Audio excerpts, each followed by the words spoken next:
Yeah, it's 1 o'clock. I just want to thank everyone for coming out today. You guys could sit at the table, that's fine. Sure. Yeah, absolutely. So as everyone knows, my name is Dana Govan. I'm the, Ward 8 City Councilor, and I am the chairperson of the Sustainability and Environmental Committee. And I actually was reached out to, earlier this year by, the SCANS group. And they brought to my attention, the deforestation of our city, right? And I heard on the news this morning, actually, that the coyotes were coming into our neighborhoods. And I said to myself, no, we're going into their neighborhoods. So when we That's the cut truth. trees down like that, bears, deers, all that kind of stuff is gonna come, out of their neighborhood and into our backyards. They found coyotes in every city in Massachusetts and Connecticut. Yeah, they live in the woods. And that's something over the last 8 or 9 years. And you have There was a big show on in Connecticut the other day with their director of, Department of Environmental Protection, and she had a whole thing about it, and she knew everything. about it. Anyways, Yeah, sorry, excellent. sorry. Yeah, we have a format, I'm sorry. So yeah, so we have to think about how this is affecting us. So I'm really glad today to see Kathy Rattay here from the Pioneer Valley Planning Commission. And I think I recognized everyone else. Who's in the room? In the group room? I can't tell who's there. So I have to write down who's here. Pat Carney is in the upper right, and she's from the. Yeah, I see she's from Pat. Scans, and Jay Latoria is here. And I from see Scans. Jay. Now, That's it. on this side and Yeah. it looks like a conference Pat room. Sullivan's office. Is that Pat Sullivan's office? Oh, okay, great. Hi, Pat. Hi Zena, how are you? I'm doing good. Thank you. I just can't see. I don't know if it's my eyes or just the No. camera. It's It's too small. So, Pete Krupsik's with me, Alex Sherman's in person, and, we've got some good information of what we're doing. Great. Yeah. Hopefully we'll get to it, Pat, because I have invited the Pioneer Valley Planning Commission to talk about their CARC report that actually I was part of being able to produce. I was on the community team when they did that. And then I'm gonna have SCAN's report, and then hopefully we'll be able to hear from the Parks Department, because I think that's very important, the information that you guys have. Yeah, I've got to sign off at 1:30, but Alex will be down there with you, and he's got some good handouts to give you too. Perfect. Thank you so much. And if you want, you can email me the handouts. I could email them to the people. Yep, of course. Okay, thank you. All right, great. So, and thank you for coming. Jay and Alvin is here. So, as I referenced, the Springfield Climate Action Resiliency Plan, I think I did email it out to everybody. I hope everyone was able to look at it. And what I asked Kathy to do today, if possible, Kathy, is to just give us a report or a highlight of how Springfield is doing regarding the Climate Action Resiliency Plan that we developed in 2017. You have the floor, Kathy. Thank you. Thank you, Councilor Gavon, and it's nice to see everybody.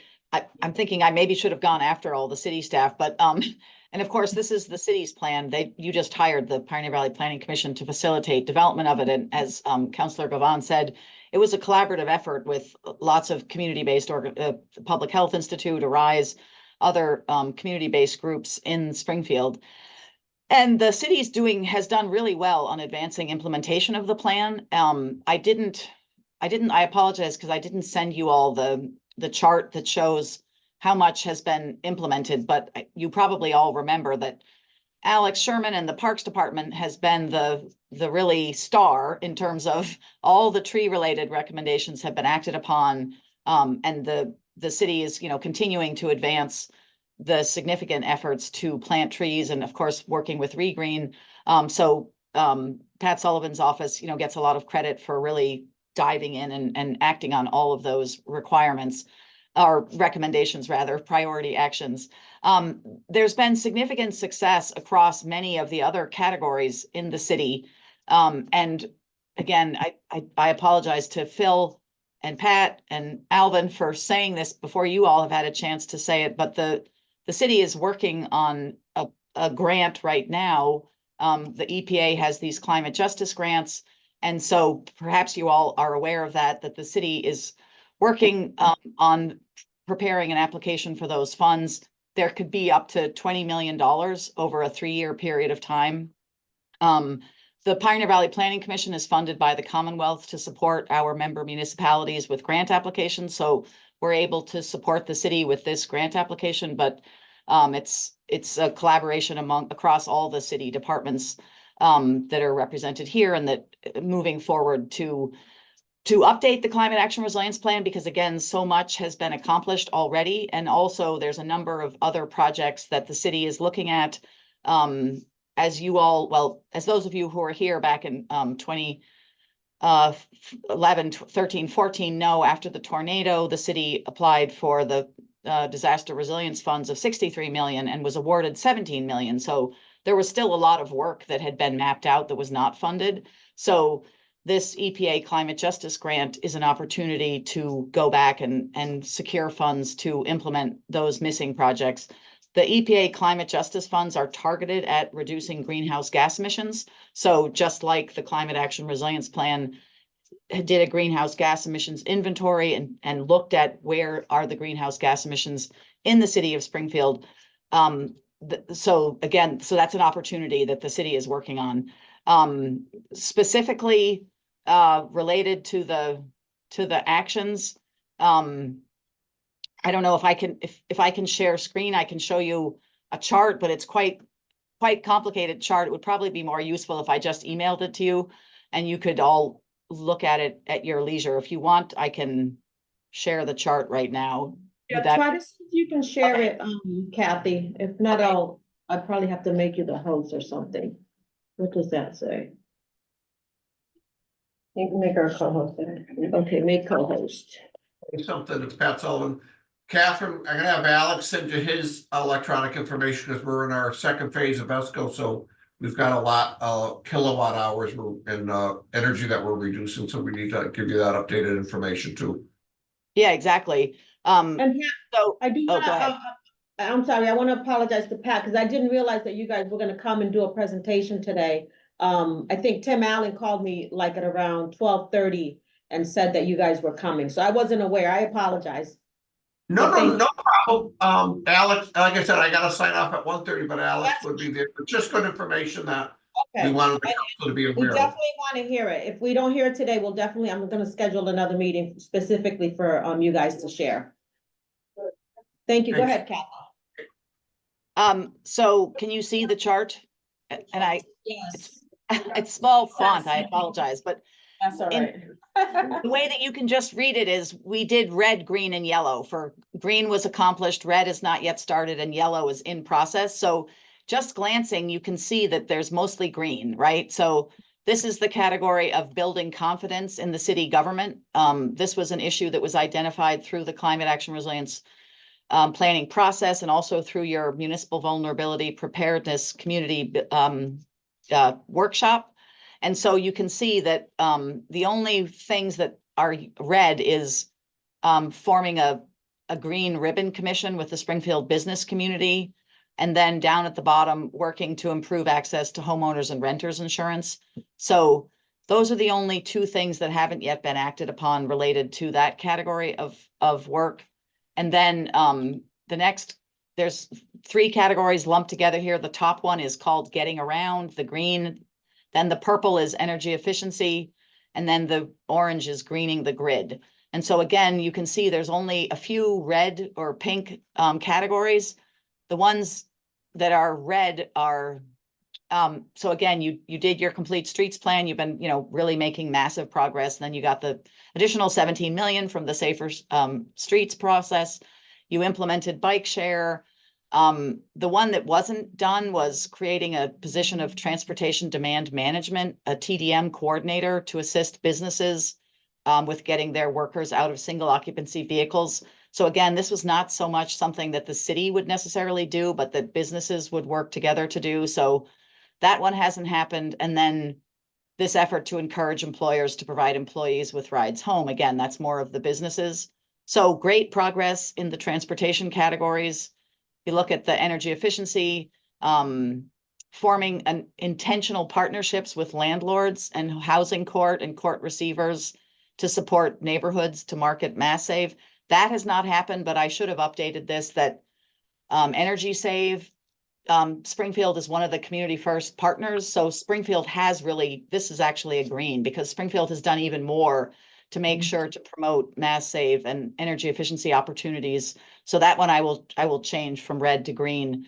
And then, as I said, you know, the city has done a lot to help owners and rental property owners access Mass Save. And then the last one was creating an annual energy performance tracking and reporting system for commercial and multifamily properties. That has not happened.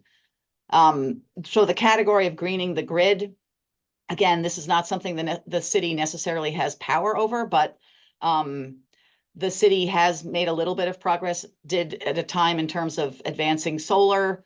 The city has not passed a resolution by the mayor and city council stating the support for solar.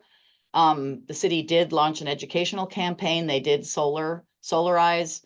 The city has publicized the opportunities for solar, you know, pretty widely across the city.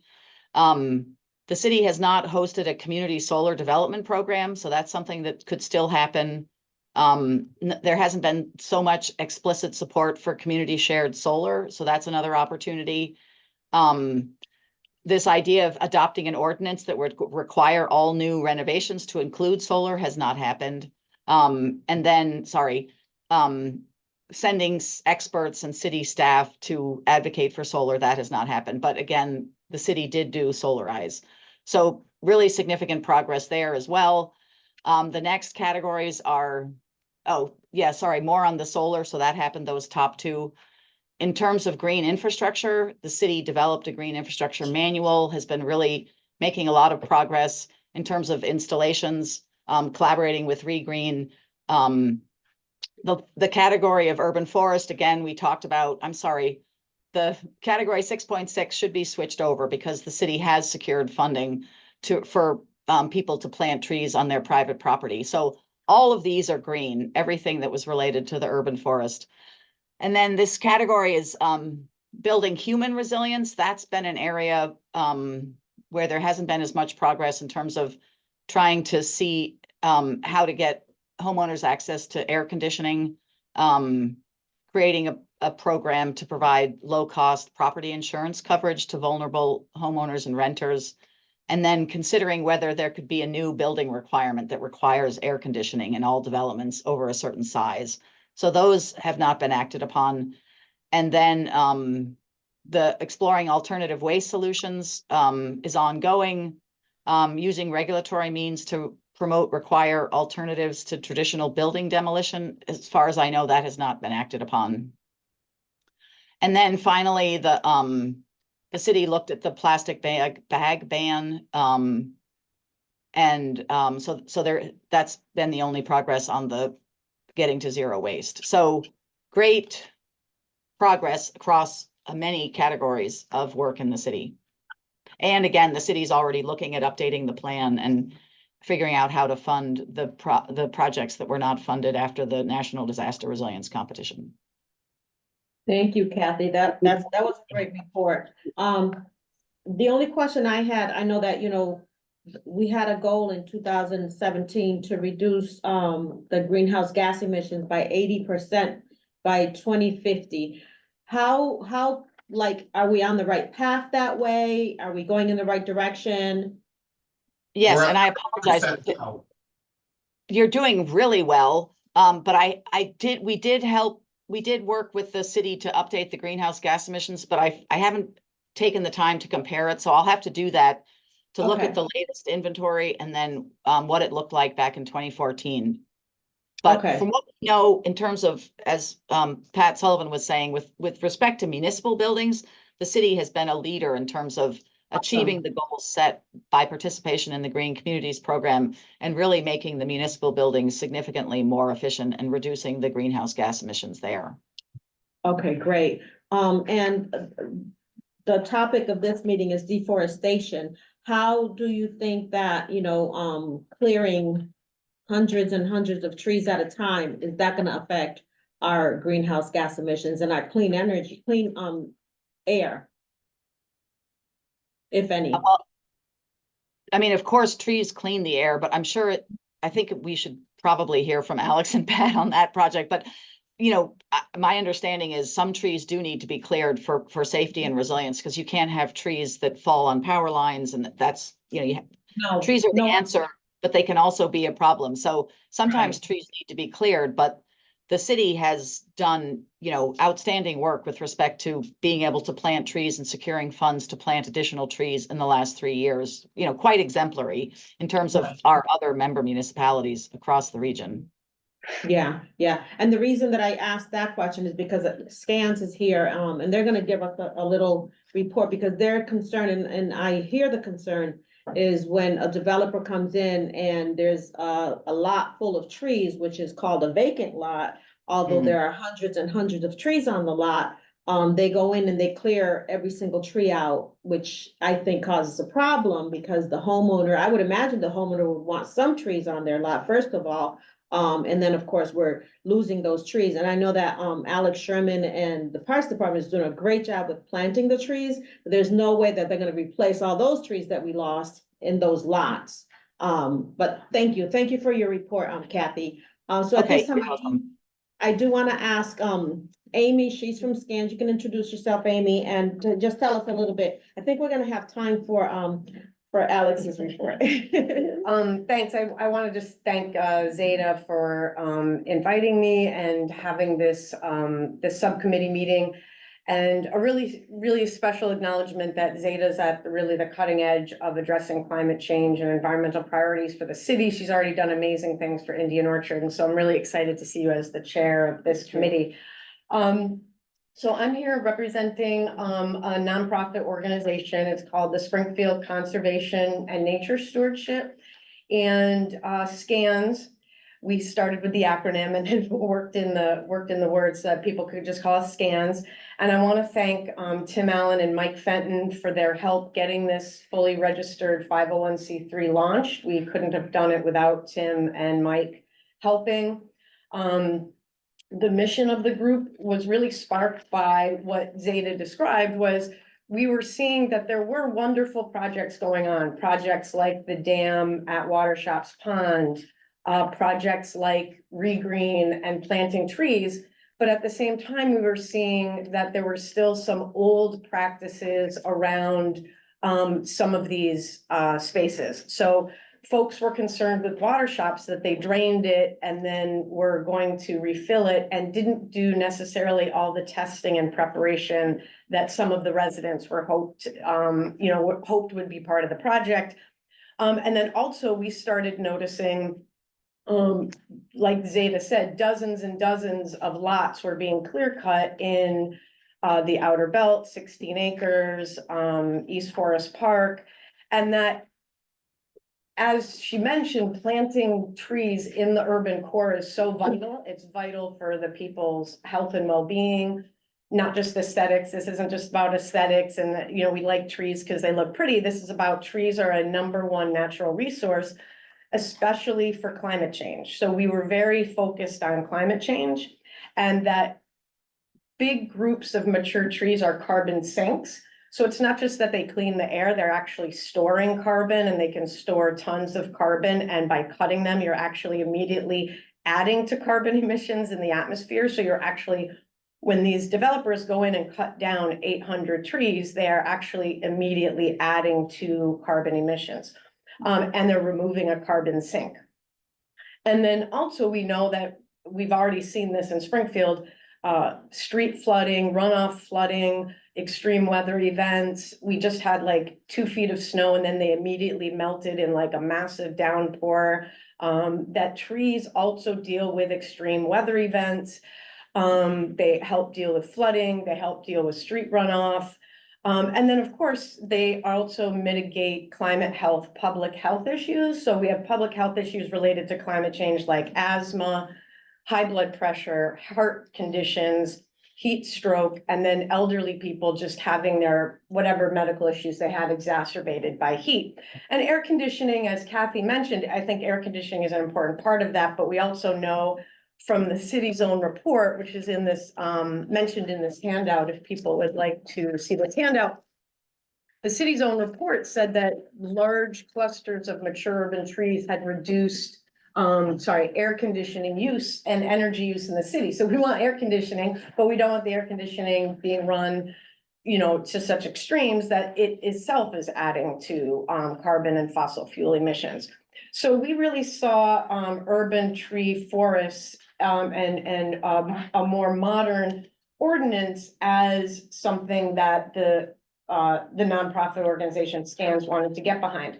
And we also really want to thank Pat Sullivan. We did a speakers forum with Pat about the GZA work at Water Shops Pond. So thank you, Pat, for coming and being part of that presentation with the GZA team that were the consultants. And we also want to thank Alex Sherman. He came and spoke about some things like right now what Springfield, what we understand, has on the books. And I want to thank Jay Latore and Brian Skelly for their extensive research. What we understand that Springfield has on the books right now is a significant tree ordinance, which is 50 years old.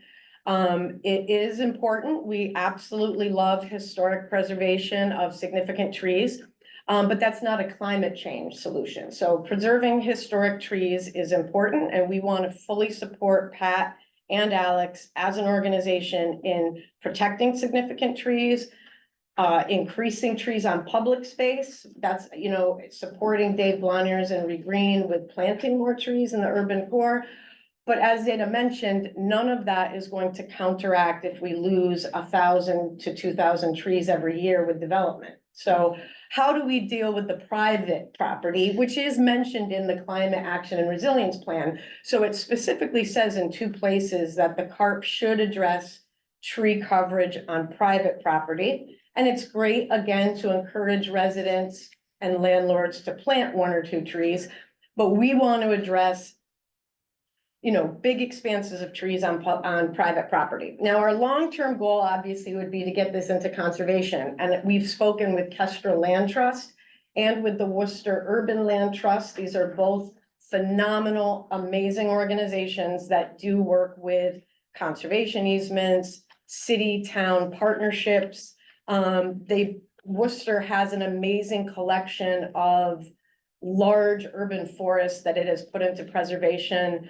They're a real role model for city conservation of private land. Again, this is about like, how do we get private ownership and to shift that into protection? So, so what we started doing was, and you can see, this is just a limited sample on the first page of lots that we found in like a 2-mile radius, where in the past 6 years, there's close to 80 lots, and I actually driving here found 2 more. So it's actually is over 80 lots, just in this 2-mile radius where developers went in and clear cut corner to corner. They did not leave a single tree on any of these lots. And as we've spoken with Alex, even when they had some significant trees, they got waivers to cut down those 1 or 2 trees in the lot. So even when we tried to stop them, particularly in the West Crystal Brook development, that community was very active. Those residents really, really wanted to keep some trees on that property. Even when they tried, they couldn't. Every single tree was cut down. So what we started to do is research, what are other cities doing? Like, so we have Kestrel Land Trust and Worcester Urban Land Trust, when you can raise the money and develop the stewardship to take the land and put it into conservation. But what are other cities doing when you cannot do that? And what we found was many cities already have what are called urban woodlands or urban forest or urban tree canopy ordinances. And these ordinances basically, and there's a proposal in here, so if you have this, it's not yet put into city council language, but we took what's already in Somerville, Massachusetts, Alexandria, Virginia, parts of what's in Boston, although the Boston one is still heavily focused on public land, and some in Ohio. What we found was there are already cities and towns that for many years have had ordinances like this on the book. And these are 21st century ordinances. They're not based on historic preservation or significant tree preservation. Instead, they're based on climate change science and wonderful programs like Dave Bloniers developed the iTree way to measure canopies, that this is about 21st century science to measure canopies, develop an idea about what the city has, how is it holding its carbon in these trees? What other benefits are the trees providing for mitigating climate change? And then create an ordinance that allows for cutting of groups of trees through a permitting process. So we already have permitting processes. So sometimes people are like, well, you can't tell people that they can't cut down 200 trees. Well, other cities and towns are already doing it. And this city already has ordinances for telling people what size driveway they can build, how much, footage they can have in their foundation, how long their grass can be, whether or not they can put in largely separate buildings, whether they can have chickens on their property. So it's like we already, as a city, have many, many ordinances and regulations that regulate private property. So the question is just becomes, how do we move this forward so that we as a city become a 21st century city ready for climate change that we're already living with, and create a permitting process where there can be what we called a tiered approach. And again, I have to thank Jay and Brian for this. They found these tiered approaches where in certain cases, sure, go in and,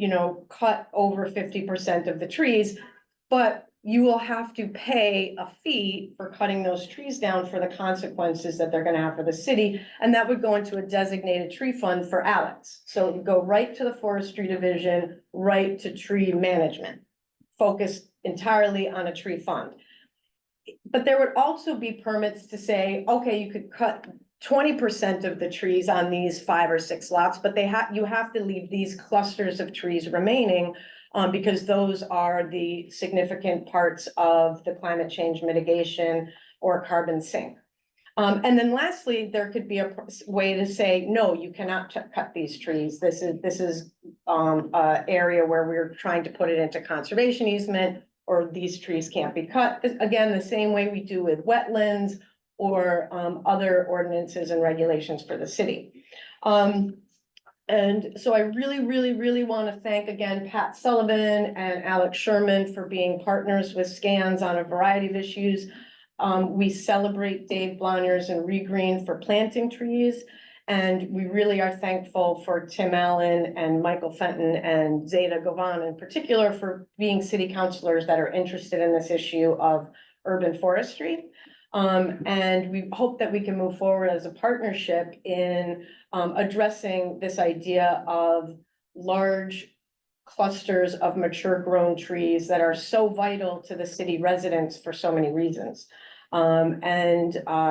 And I think in the past, people have perceived this as, oh, this is residents and they just want pretty trees and they don't want them cut down. That's not our concern. Our concern is the environment, climate change, and the fact that it's an agreement in Western Europe, Asia, North America, that large clusters of urban trees are going to be a vital part of the natural resources to deal with climate change. Thanks. Thank you, Amy. Thank you so much. I hear a clap. Thank you. My scales peeps. And I'm not gonna say, City Council Tim Allen joined us by phone. Thank you so much for being here, Counselor. So we're not gonna do questions today because I plan on having another meeting maybe in 2 or 3 weeks. And we can maybe come back with questions and maybe more information. So I do want to give Alex, you have the whole floor for a whole half hour. Okay. And I'm gonna email the report or the handout that Amy gave. I'll email it to you all so you all can have it. Did anyone not get one here? I have one extra one. Sure, so thank Thank you. you, Alex, and thank you for being here. Thank you for inviting me. It's a great opportunity to showcase what, the city has been doing, particularly in the Parks Department, towards achieving many of the goals that Catherine aligned in the 2017 CARD plan. We've made significant strides towards many of those goals. And so, just a few, I just put together kind of a quick highlight reel here. That I got one. I've handed out, and I can send this electronically to Councilor Gabon so she can email it out to those in the Zoom land today.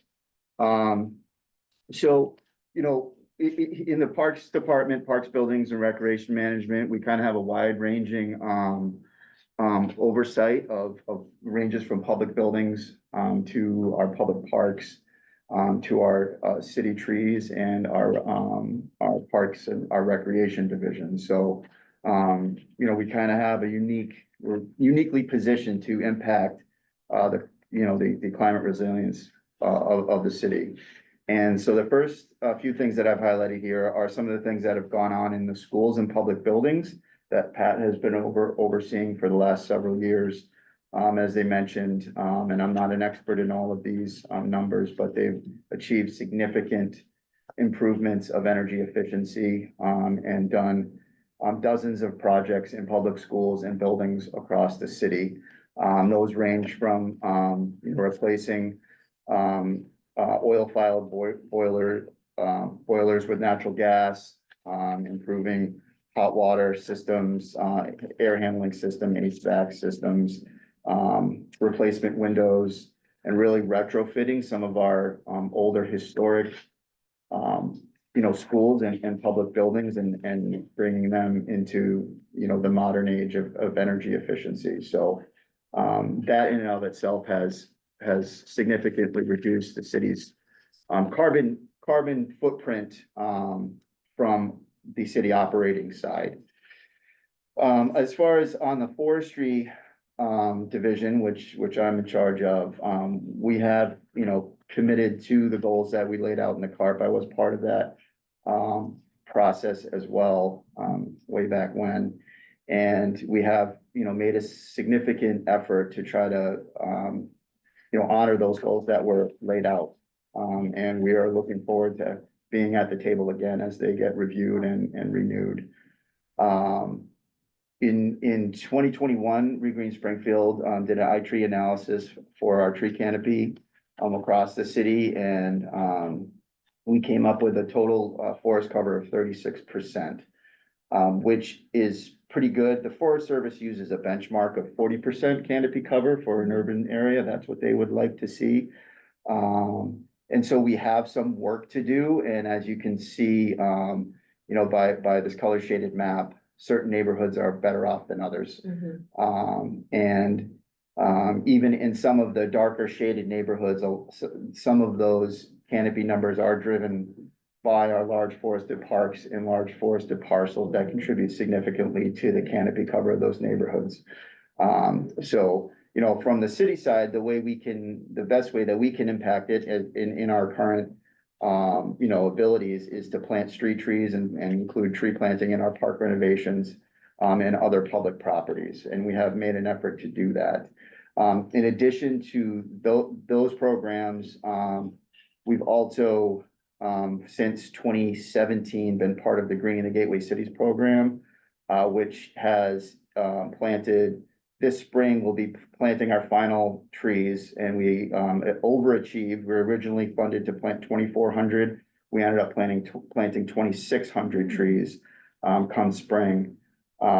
So we are talking with the state, that is a state-funded program, about potential of renewing that program and trying to keep GGCP, which is Greening the Gateway Cities, in Springfield. The important thing about that program is that 80% of the trees that we planted were on private property. So it's a unique opportunity for us to actually impact private property, as Amy, spoke about earlier. We have limited ability currently as it stands to impact private property as far as trees and regreening efforts, but this is one of those ways that we can do that. And we've been really successful, and particularly the neighborhoods that were targeted were Old Hill, Upper Hill, and McKnight neighborhoods, and those were the three original neighborhoods that were selected for the program.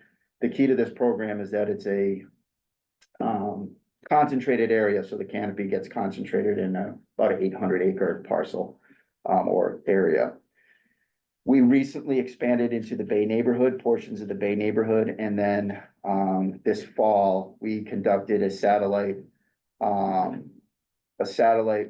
zone out in East Springfield. And so we offered trees to residents there for their private property and did some volunteer and contracted tree planting on the street in that neighborhood as well. So that's, another, another program that we have had ongoing and that we're hoping to keep in Springfield. So, we're gonna do what we can to try to keep them here and get more grant funding for that program.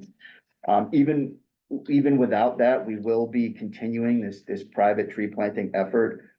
We were able to secure, a $6 million, Inflation Reduction Act Urban Forestry Grant. So the US Forest Service released about $1 billion of urban forestry funding, which is kind of unheard of in our industry. And so it was a really great opportunity for cities and towns and states to get some, decent funding for How much did you apply urban for? forestry. We applied for 47 million. And we were awarded 6, The so highest amount for New England. Awesome. outside of Boston. Yeah, well, that's a separate. They're not in your. But no, so we were ambitious. We did apply for, close to the maximum amount allowed. Mhm. And you put it in that context, you're like, oh, we only got 6 million, but Mhm. if you told me that we're gonna get 6 million to go towards urban forestry, I would have been over the moon to start. Mhm. So that program will include a significant amount of tree planting. And we've written into the grant that we're gonna offer those trees to private homeowners and properties. That program also, includes woodland management, plans. So we're looking into, looking at our wooded parks and looking how we can manage those lands, to be more sustainable, climate resilient, and more accessible to our residents and safer to recreate in. So, we've had a couple of forest fires in Blunt Park, which have been, so far slight damage to the forest. Fortunately, no damage to abutting property owners, but it's an eye opener for us. So, that will be one of the main focuses is mitigating, forest fire potential on some of these properties and then looking at them and seeing how we can develop trail systems that are safer, more accessible, provide some, environmental education for residents that want to use these types of passive hiking trails. So, and then in addition to that, we did include funding in that program to increase our regular tree maintenance on the street side. So, that's about 90% of what we do is street tree maintenance. So Mhm. it's an important component of what we do. And that will get us on the road towards a cyclical pruning program where we're touching every street tree in the city, over a 7 to 10 year period, so that we're just hopefully staying ahead of any issues that may arise and keep us resilient to increased storms and other, adverse weather events related to a changing climate. To support those goals, we were fortunate in 2019 to receive, an MVP, which is a municipal vulnerability preparedness grant, action grant. That grant was for just under 400,000, and what we achieved with that was a full re-inventory of our street tree population, as well as the building of a tree propagation greenhouse at Forest Park in an expansion and renovation of our municipal tree nursery. So that program has been ramping up, and we will be planting our seeds in the next coming weeks. We collected in the fall, they're on cold storage right now, and we'll be planting those in the coming weeks. We've had a couple successful years. I think we've probably propagated close to 2,000 trees out of the greenhouse in just a couple years. We've had about two good seasons. The first season was a little bit slow as we were kind of getting our feet under us and moving forward, but we're starting to ramp up production in the greenhouse, so that's really exciting. And that also helped us expand our municipal tree nursery so that we can have a home for these trees as they grow from seedling to sapling, and then we can get them on the street eventually. So that's a really exciting program. In 2021, we received another MVP action grant, which allowed us to actually build a brand new state-of-the-art forestry operations center. The goal of this project was to house forestry in a location where we would be climate resilient and able to respond not only to our regular operations of planting trees and continuing to care for the city's urban forest, but also a place where we can respond to storm emergencies, which are becoming more frequent and more intense as as the climate warms. So, you know, it's a beautiful facility. Would encourage anyone to come out and visit us. It's beautiful. It is very. I love just looking, when we pull in and seeing the nursery, it's Yeah. really nice.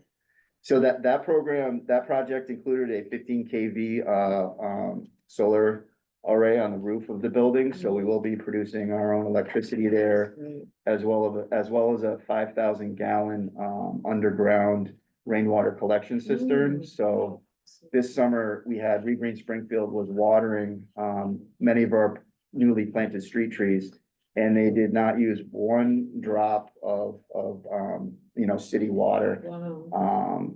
domestic water for that program. It was all rainwater and we had a lot of rain this summer, so the tree watering was down, and then we also had a lot of supply, so. But the fact that they didn't have to, you know, hit the tap at all, it was strictly off of our cisterns was, I thought, pretty incredible. So as we move forward and we get this ebb and flow of wet summers and dry summers, we were in a drought just a couple years ago. The ability to have that water storage, I think, is going to be key for us to keep particularly our newly planted trees, you know, healthy over their establishment period. So those were the kind of the highlights of the MVP. This year, you know, Pat was instrumental in showing the need to the mayor for a budget supplement to our operating costs, and we were able to receive some supplemental funds, which have allowed us to move even closer to that cyclical pruning goal. So right now, we are on a reactive program based mainly off citizen requests. But just since this fiscal year, we've reduced those number of requests by over 400, just with our contracted crews, and that doesn't even include our in-house crews that are out there working every day. So that's been a significant amount of trees, and you know, we're really closing in on getting that down to 0, which will allow us to then really focus on our cyclical pruning program and get ahead of the call so that people aren't feeling like they need to call in about the tree in front of the house because we've already addressed the issue ahead of time. So that's been extremely helpful this year in particular. A couple other things that are related to climate change and kind of preserving our woodlands. We're working with the U.S. Forest Service on some research programs. So we're part of an urban silviculture group, which is a group of municipal and some private forest owners, ranging from Baltimore, Philadelphia.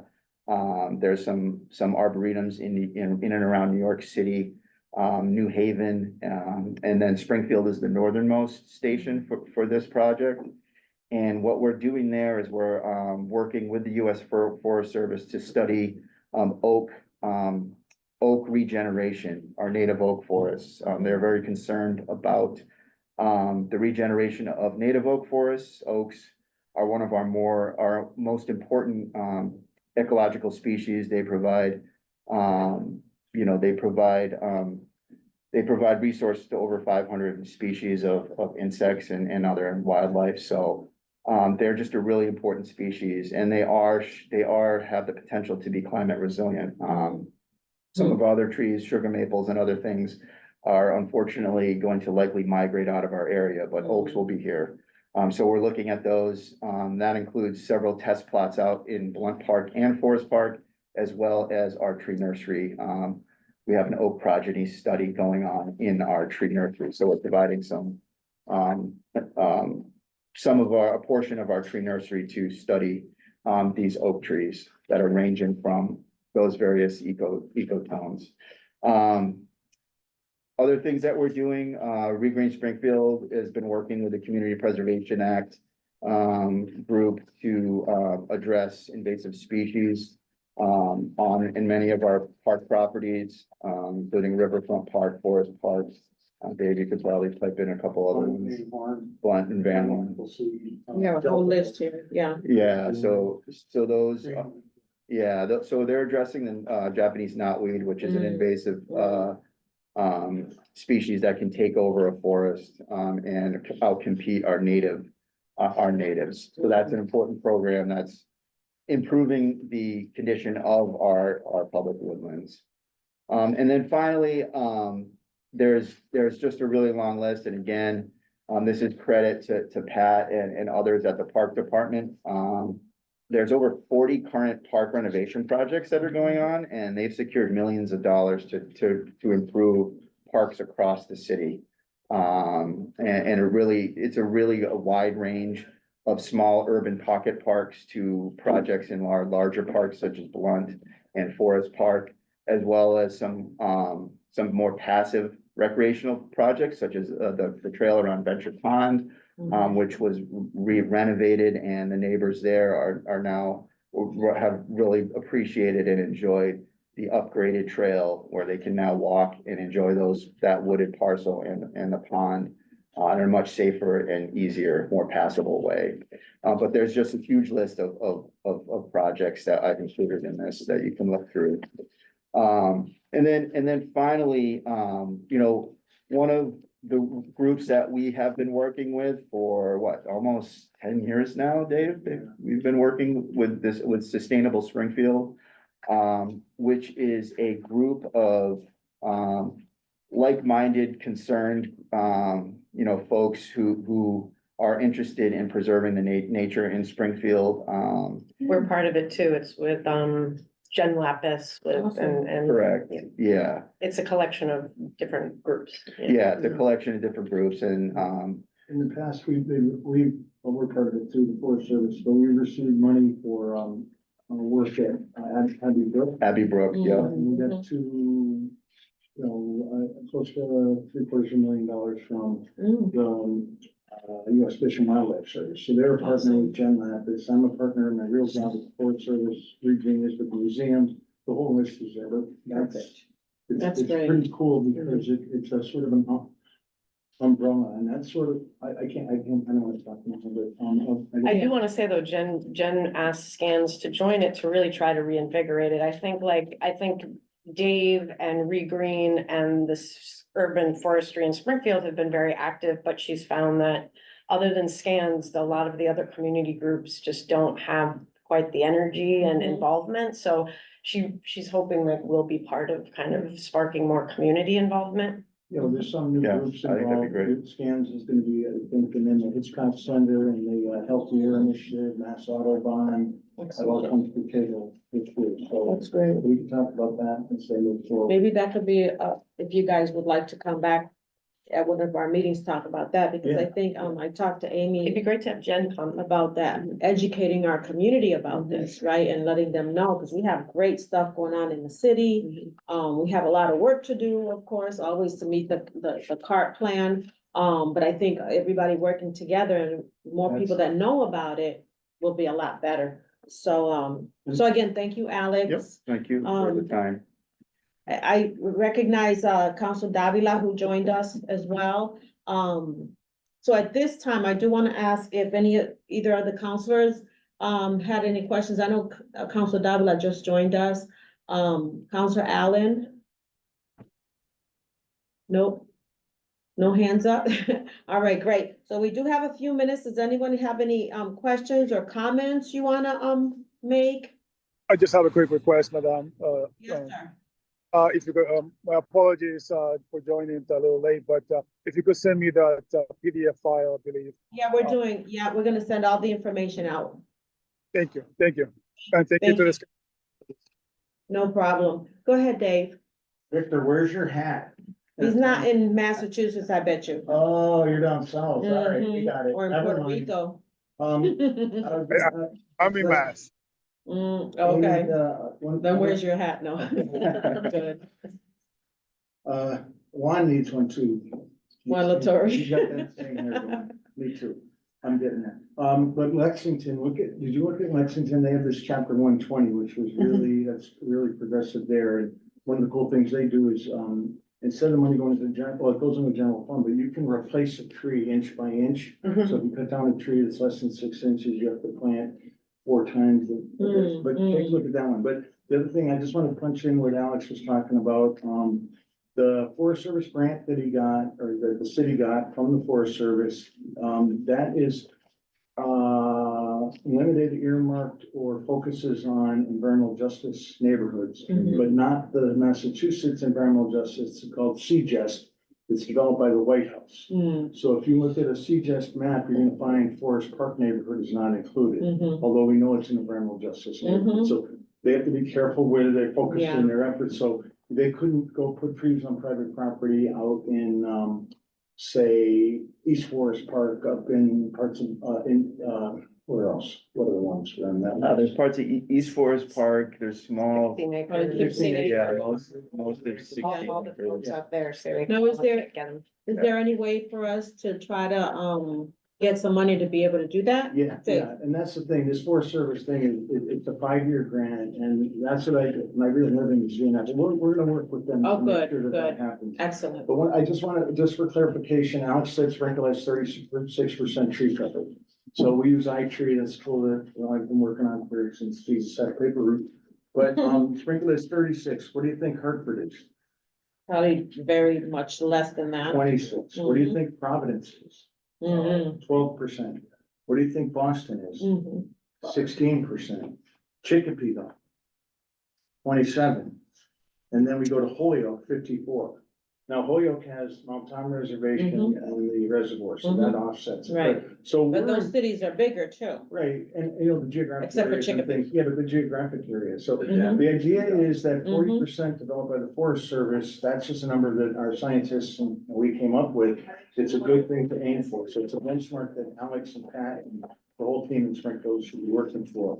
The other thing is, the tree cover in Springfield, it benefits us about $3.4 million in quantifiable benefits a year. Mhm, That means in, healthy air, Mhm. reduced stormwater, reduced, electricity use for cooling and heating and things like that. So it's a quantitative value. So that's another cool thing that we mhm. can look at. And I'm glad to see that Amy mentioned the iTree, because that is sort of an international standard we're using now to quantify things. So, and I could help with that as you get into it, because there's some cool things in iTree. There's 11 different programs in it. But the last thing I'll just shut up is, Zeta, we're gonna need your help as that Green the Gateway Cities program. Mhm. You know, if I could wave a magic wand as a Forest Service and a Regreen and a resident of Springfield, I'd love that to expand to some other neighborhoods, Mhm. all environmental justice. Absolutely. But the state is, the way it's run right now, they're thinking of changing it. Mhm. So there might be something, that the council could help and pass not a, what would it be? A letter of support, what do you? We could do a letter of support, a proclamation or resolution, something. yeah. And Pat and Alex and I Okay. have been working on that a little bit to try to push the arm of the state. And if anyone knows the governor's office, that would be another cool one to work with. But And this- the last thing I'll tell, Alex was talking about the research spots out in Forest Park. If you have a chance, you can go out and look in the nursery. Mm, But it's a Forest Service project, but guess who funded it? Maker's Mark, and they own a bunch of whiskey companies. mm. So how do you make whiskey? What are you curing? The oak barrels. They're concerned they're not gonna have oak barrels in the future. I have, my backyard is full of oak trees. I'm out So there. don't worry, if you have maple trees, You you're call in Maker's trouble. No, I don't have maple trees, I have oak. Oaks will be there. They're gonna survive climate change. But the other partners you didn't mention was the University of Kentucky. How Mhm. cool is that? They grew our seeds Mm. that Alex and I went out and picked Uh-huh. 5,000 acorns. Sent them down. We had 5,000 from every other city. I could have gave you those acorns. Collected over 100,000 acorns. and Wow. The propagated University of them. Kentucky grew those because that's where bourbon is. And then the last thing is University of Delaware is a partner. Mm, So it's all nice. cool. It's That's a real, awesome. it's a huge That's great. project. So I thought Yeah. there was something on NEPM that Northampton's doing something similar with those. I don't know, but it's not part of this project, I guess. But I did want to say, like, one of the things that SCANS and other community groups want to say is our concerns are never that the urban forestry and the forestry division and regreen and greening the gateway city are not effective within the Mhm. public spaces or within street trees and the one or two neighborhood trees. What we want to do, and I had already spoken with Tim Allen about that 36% number, so I'd known about that before. Our concern is more that, what we're seeing is a manipulation of two things, a manipulation of the housing issue and a manipulation of solar, and they're being done irresponsibly. It's not that what the city is already doing is somehow not impressive. What the city is doing in public parks, public spaces, street trees, and trying to encourage private property owners to plant some trees is great. But if we take the housing crisis and we take the solar renewable energy crisis and we do them irresponsibly with clear cutting trees and clear cutting lots based on the old thinking that these are just vacant lots not generating a tax base, and I understand that thinking, Springfield needs taxes, I get it. But what scans and what the people here are really saying is trees are just as much an important resource as taxes, and that we can find ways, and I think Alex spoke to this, to take some of this land and have developers actually pay the city and not just extract value from the city by clear cutting, releasing carbon, putting in $500,000 homes that are not affordable to city residents, or clear cutting and putting in solar that then is not really necessarily serving the city. And Jake Oliveira is very active in responsible solar. Jake Oliveira really wants to make sure that we're putting solar on buildings, old parking lots, in, commercial spaces, not, what's the point if you cut down 900 trees to put in a solar farm, or so we just want to, be looking towards the future and say there are better ways to do housing and solar than deforestation. And I think that's where our educating our residents is going to do, and I would encourage Scans and anyone else was interested is to go out and kind of like do a tour across the city, educating our residents. We talked about this a little bit. The neighborhood councils, I think, is a great place to start, and the senior centers, and just see how much support we can get from our residents, because I'd love to see that ordinance on the books.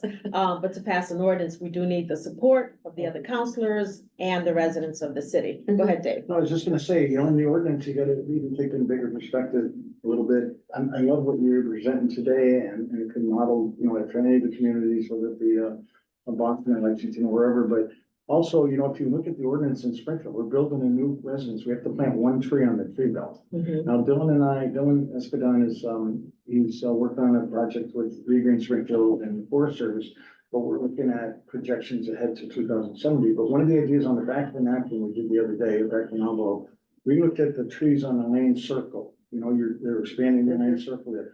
We found that if those plots of land where the new houses are, each planted 5 trees.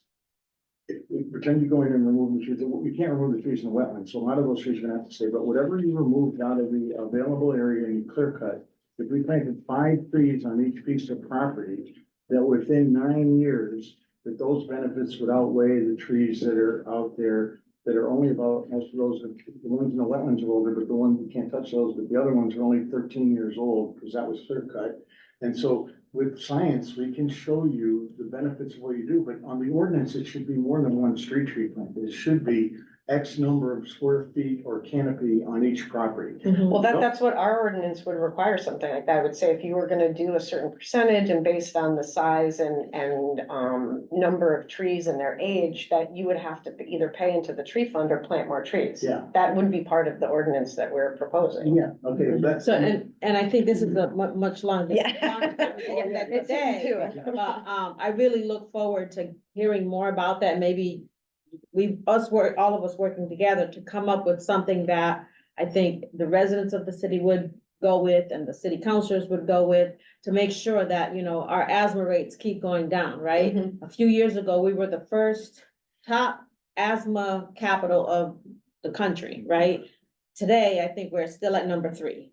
That's high, right? And cutting, I think, trees down is not gonna help that, so, building buildings that are green is a great goal. And I think that we have to, attack this plan on multiple levels. And that's, I think, what we're doing here today. So, it is 1:00 almost, 2:00. Thank you all for coming. Thank you for being here. Kathy, I look forward to, continuing to, update this plan. I think the city, like you said, and everyone has said, the city's doing a great job in trying to meet our goals. Climate change is trying to catch up to us faster than we can go, but, I think continuing to work on this is very important. So again, thank you, everybody. Have a good Thanks, afternoon. Zeta. Thank you, Counselor Thank you. Govan. Thank you.